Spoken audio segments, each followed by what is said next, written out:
মহাদেব। আজ সরস্বতী পূজা। এই সরস্বতী পূজায় দেখুন আমরা এটা শ্রী পঞ্চমী, তো আমরা গায়ে হলুদ মাখি, তাই না? এই দেখুন আমি হলুদ মেখেছি। কেন মাখা, এর বৈজ্ঞানিক ব্যাখ্যা।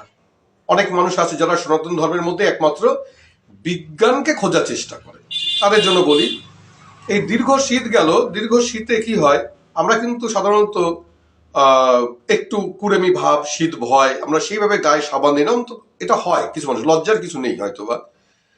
এবার শীতের পরেই পঞ্চমী তিথিতে ঠান্ডা কমতে থাকে, গায়ে হলুদ মাখি, আমরা নিম পাতা মাখি, মানে আমাদের এটা অ্যান্টিবায়োটিকের কাজ করে, সমস্ত জীবাণু দূর হয়। এই তো ব্যাপারটা। এখন থেকে দেখবেন আজকের পরের থেকে মানুষের মধ্যে সৌন্দর্যটা বাড়বে, কাকের সৌন্দর্যটা একটু কমতে শুরু করবে।